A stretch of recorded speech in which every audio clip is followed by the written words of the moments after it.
What's going on, y'all? So listen, I didn't even think I was gonna come on here and do this review, but this is the Bobby Brown movie, part one. Tomorrow is part two. It's coming off the tail of the success of the New Edition three-part miniseries that was on probably last year, I believe.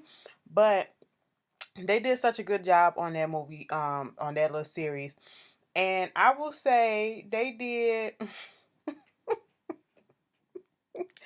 Woo, no, let me stop laughing at something. Out of 10, I give it about a 8. And that's being generous because some of the stuff, and most of that is because the story somewhat flowed, and it was just a few discrepancies in this movie that I'm looking at, and I was like, girl, nah, that ain't what I heard that happened, okay? This not even gonna be a long review because it is what it is. The movie starts off. If you saw the New Edition movie, I'm glad they didn't put too much of the New Edition stuff on here because it really, we got a lot of the background with his whole um being a New Edition in the New Edition movie. And so in this movie, it starts off with him being a kid and he's getting ready for his grandmother's funeral. Either he's getting ready for or he just got through coming back from it. And because he had a suit on and his friend Jimmy come up there, trying to comfort him and everything.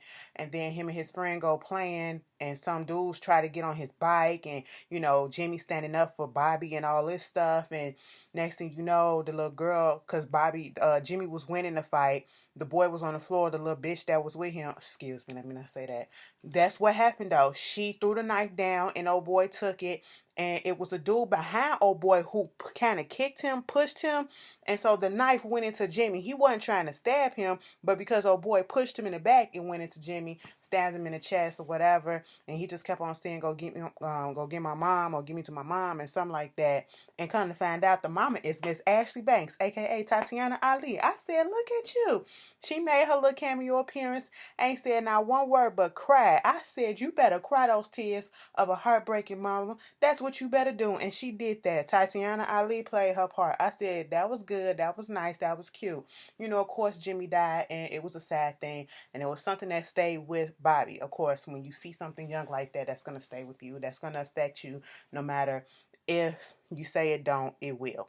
So then it comes to him being a teenager, and it picks up right where we didn't see what was going on in the New Edition movie. We saw when they voted to kick Bobby off the tour, then to kick him out the group. Okay, it picks up after he got kicked out the group, and he had to come back home to the projects in Boston and come back home to his mom and his dad. We get to see the dad in New Edition movie. I don't think we got to saw the father, his father like that, but we sure enough saw him in this thing, and basically picking up where we left off, him, going back to the streets and slinging dope and, getting into it with people who trying to kill him because he out here slinging dope on the corners and stuff like that and not getting permission to do so. And so the dude kind of, like, you Bobby Brown, you gonna choose this dark skinned nigga. I said, what is this colorism shit that is going on right now up in this video? I said, oh my God, I forgot where we was at. It was just a lie. It was just a lie. It was like, I mean, you could have picked Ralph or, what's the other one, Ricky or somebody. I said, what is going on? And it's like, but you choose this dark skin, ugly, big forehead. I said, Jesus, calm that down. And Bobby was, trying to be Bobby, making jokes out of it, showing that he wasn't scared until old boy pulled up his shirt and said, I got this gab, what you gonna do? And next thing you know, he pulled that thing out and it seemed like he shot down at the floor. I said, what you shooting down at the floor for? Okay. Everybody leaving out, and this is when he snuck into, I think, his mama's closet and to get the gun. And then his mama was telling him, if you're going to get that gun, if you getting that gun and you take it out of here, that means you're going to have to use that. And she was basically trying to tell him, what is it that you're doing with your life, okay?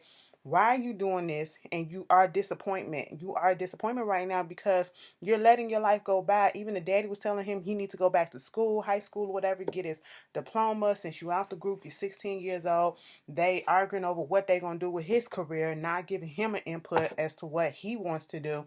And when the mama was telling him all this stuff, she was like, you out there hustling. He said, don't come at me, no disrespect, mama, but I'm doing the same thing that you used to do, okay? When everybody used to come to the house asking for your dinner plates and what you selling and stuff like that, and then, seeing the bricks in the bathroom, in the bathtub, girl, please, okay? I'm doing the exact same thing that you doing. She said it was different. Okay, I was trying to provide for my family. What are you doing?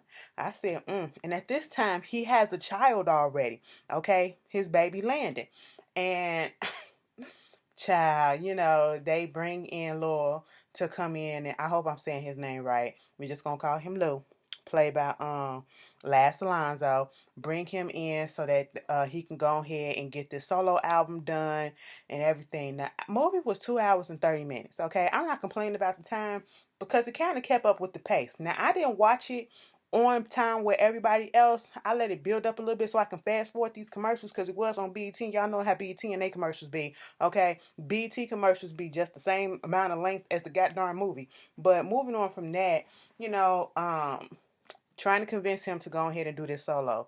First, he got in contact with Tank's character, the one that told him that we wanted you to do a solo album. Then we get Lou out there who actually get him on the ball, and then we see he wanted Tommy, his big brother, to be his manager. And at first Tommy was like, nah, bruh, but then eventually he got, convinced to do so. And he told Lou, we don't need to put out this ballad first. We need to put out a song that's gonna make him jump, dance, and then put out a ballad and put him in a blue shirt. So they went on ahead and did that, but they still put that I Need a Girlfriend song out, and we see him actually connecting with Ralph again and talking about what type of songs he want, and then hooking him up with at first when I seen the two guys, I was like Jimmy Jam and Terry Lewis, and this is when they was coming up because Jimmy Jam and Terry Lewis always wearing suits and stuff like that. But when it got to the faces, I said no, that is L.A. Reid and Babyface, and I said, boy, y'all could have casted this better. But then somebody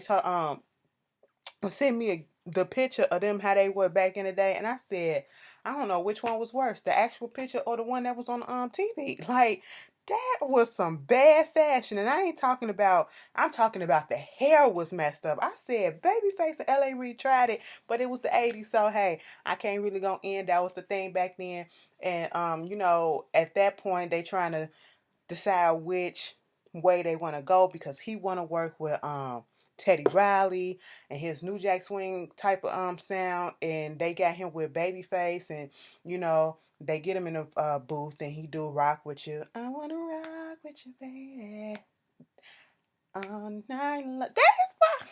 Rock and roll and rock. Let me tell you something. Y'all just don't know, okay? I wasn't born during that time. Well, I was born during that time. No, I wasn't. I was a baby. I was a baby. But, Ashley goes back. Ashley go backs, and she listened to some of that stuff. You know what I'm saying? And it's really nice. I really like it. He did his thing back in the day when that first album came out. I'm not going to lie. He had hits, and you cannot deny that about Bobby Brown. And when he put on a stage show, he did that. Now, when he was in that studio doing Rock With You, when he started talking at the beginning, they was like, boy, what you doing? It was like, I want to talk to a certain lady that I'm with, and who is Angel? She know who she is. I said, who is Angel? He get out on the stage, he got to open up for New Edition, he doing his thing. Next thing you know, he getting a little bit more money in his pocket now. He can buy a house. He staged him getting arrested in Georgia so that he can surprise his parents with a house and get that all situated. I didn't understand the getting arrested part, staging it, pranking it like that, but okay. And I said that was a big old house. How you gonna pay for that house? But all right, good thing. That's what you want to do. A lot of people goals when they get big is to buy their parents a house and a car. You know what I'm saying? So he was able to do that. Now we just gonna fast forward, skip through some things. He also got another baby, by another woman, Kim. Okay, and in the process of this, we come to find out, according to Bobby Brown. Okay, this is Bobby Brown's input. This is Bobby Brown's story, and it's been so many stories out here about Bobby Brown and his life, and not only him, but him and Whitney that I don't know which one to believe, and I'm leaning towards most of these other documentaries because some of this stuff was clashing in this movie, and I was sitting here like, I don't think that's what happened. I really don't think that's what happened. I mean, I wasn't there to say that happened, but maybe you was just coked out a lot that you just can't remember. Maybe you lost a little brain cells, because that's not how the other story was putting up to it. You know what I'm saying? I'll get to that part. He put out there that he was doing Janet Jackson. They was in like this secret lovers. Okay? And this was around the time when she was messing around with DeBarge. I said, wait a minute. Cause we seen him come in, and they talking about she the angel. That's who he talking about. Mind you, he's finna be in Ghostbuster. He is in this thing, just blew my mind. He's on the movie set. He's in his trailer. He has a girl behind him, and he has a girl riding him in front. There's also another girl on the side that pops up. He has a homeboy that's sitting in the other room with the door open, listening to him get it in with these girls. And I said, y'all, for y'all to, and I ain't saying they homophobic, but for some of y'all niggas to not be down or have an issue with gay people or whatever, y'all do some of the what will be perceived as gay stuff. Y'all do a whole bunch of that.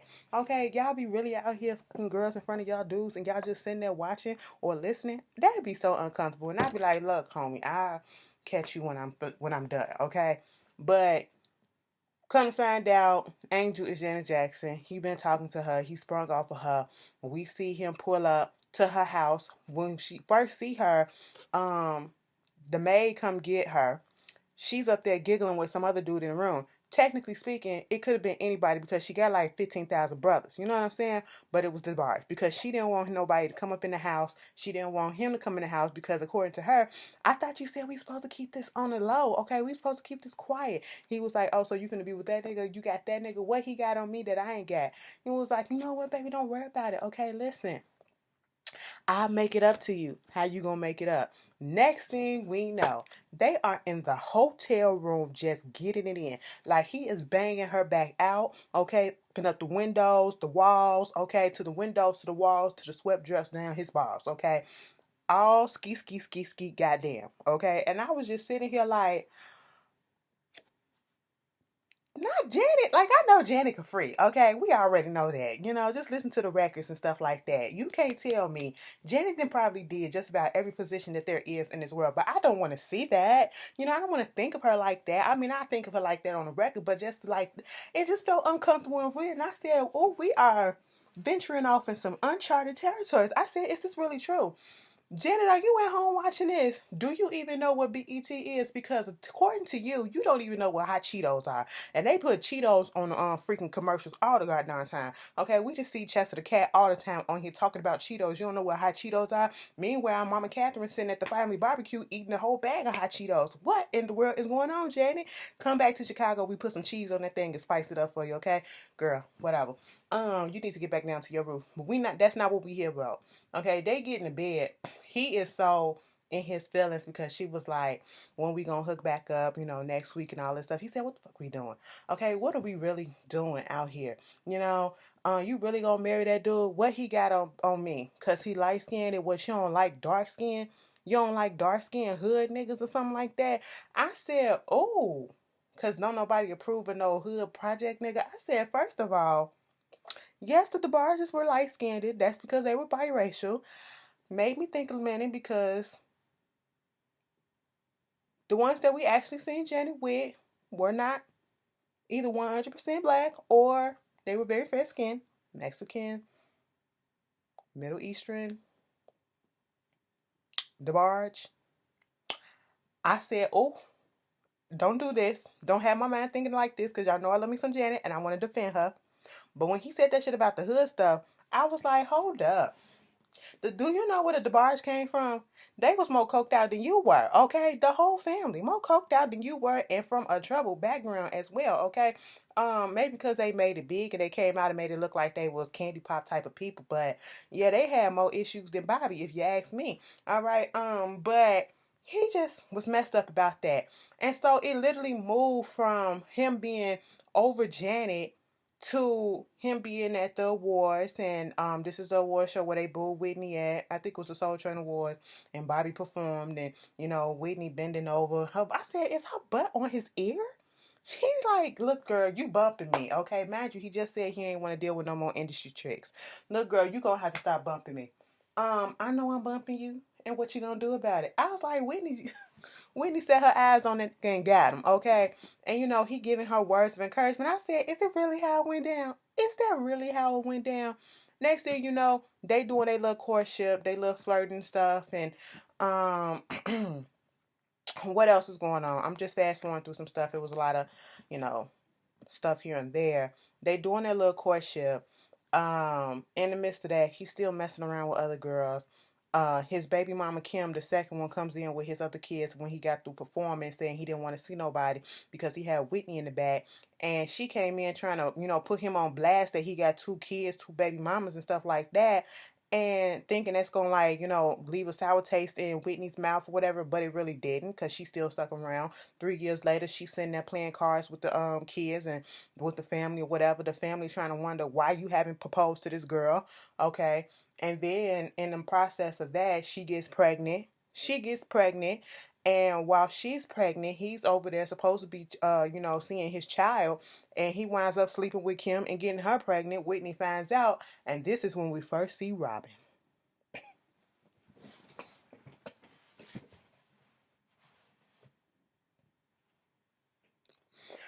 Whoo, my nigga Robin, bitch. Let me just tell you this.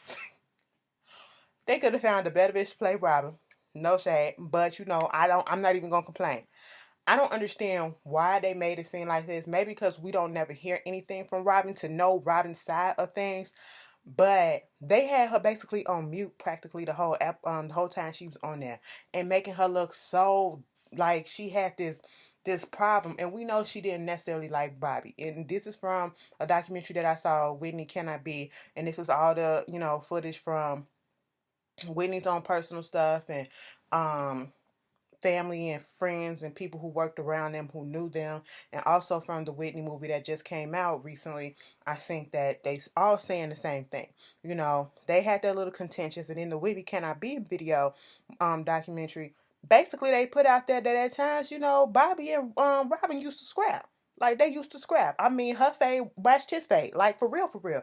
Okay, her Caesar matched his Caesar. And it was just like, she just sitting there silent. And when he told her about him getting Kim pregnant, he he was like, why is she here? I was wondering why she was there too. No shade. Okay. And she just sitting there like the whole time she was in this movie, she's sitting there like this. When they got married, she's standing up there like this. Did you notice how they put the camera on her and the other girl, but they was really focusing on her, and how everybody else was like, oh yeah. She was like, girl, whatever. We already know what that relationship was about. If you didn't know, figure it out. It's not too hard. Click, click, click. Okay, that's what it is. It wasn't this. Well, it could have been that if Robin was strapping up. Okay, Whitney probably was strapping her too. You just don't know. Anyway, it is what it is. I also had an issue when it comes to the marriage thing. Okay, when Whitney was on the set of The Bodyguard, I think that's when she miscarried, and then they showed that him running over there to get her. We get to see Lance Gross, who plays his friend Celie, who is the fiance to his sister. We saw him that one scene when they was playing cards with the family, and then we seen him when he got killed, and that was it. That was messed up when he got killed.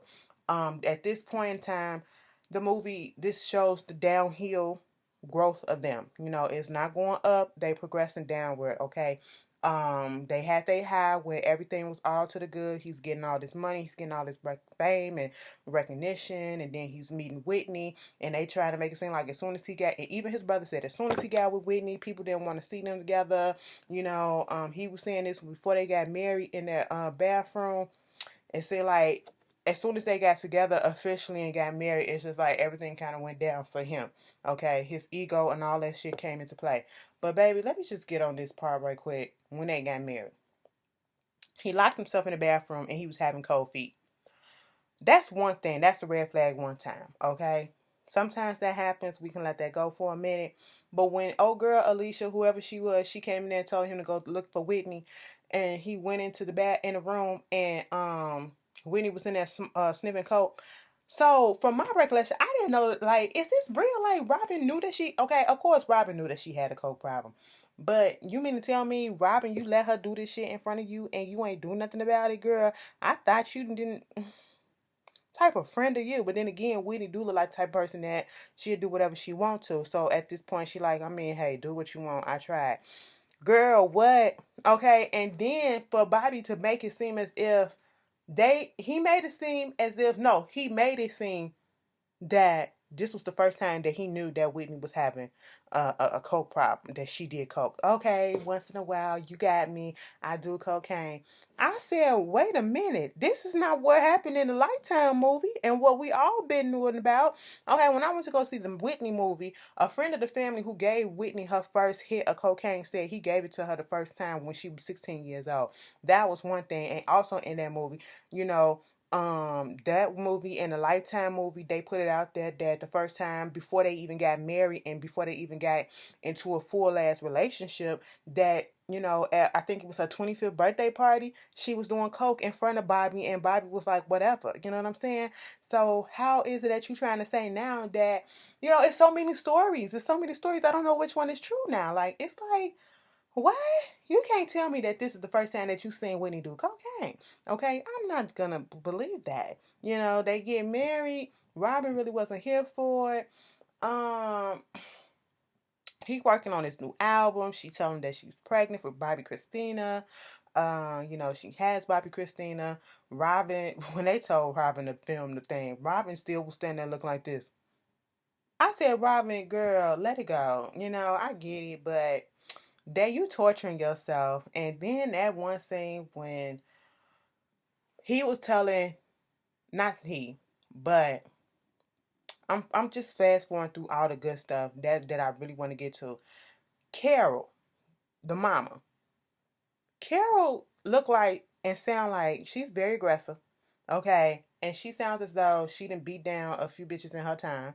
All right. And when she got on Tommy because they got that eviction notice, and telling him, you the reason that this is going on because I told you, this is why he chose you to be the manager so you can keep him in line and you can do this. I did not like the way that the mama was trying to put all of that on Tommy. Okay, and Tommy telling him finally that he has a drug problem. He's been doing cocaine, been, doing all this stuff, and it's just like, how are you blaming him for a grown man's actions? I don't like that. Okay. You can tell a person that you need to get your life together, that you need to get straight, you need to stop doing this, but that don't mean that they're going to do it. And you can't blame another person for their actions, for that other person's actions. You know what I'm saying? And so when Tommy went over there to talk to Bobby, he was so coked out, and him and Robin just got into it because Robin ate that food and they was about to box. They was about to box. I said, Robin beat her ass. And then Whitney didn't stand up for her, so she got in her feelings, and then they was about to fight. I said, this is a mess. He done missed the little girl birthday and everything. And I was just like, girl, what is going on? Then he go back to Boston. He get into it with some dudes that look like from the one that tried to, take him out at that house party when he was 16 years old, that was laughing at him, calling him ugly, whatever. And CD might wound up getting shot up. And it was, it was a lot. It was a lot. So when that wound up happening, um, that was the end of the movie, and we see what's gonna happen next week. Well, not next week. Tomorrow night. Tomorrow night we get.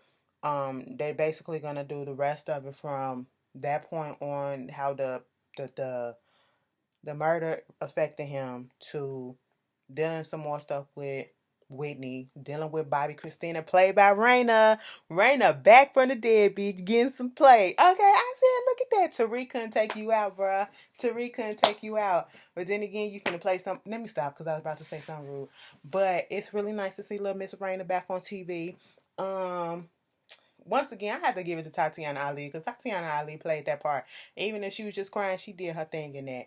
But, they're going to show the funeral and all this stuff. Girl, what y'all thought about this first part? It was cute. It was cute, but a lot of discrepancies that I was sitting here like, girl, what? Stop lying. You know darn well. But anyway, y'all tell me how y'all feel about it, and I will see you guys tomorrow night for part 2. Okay? Peace.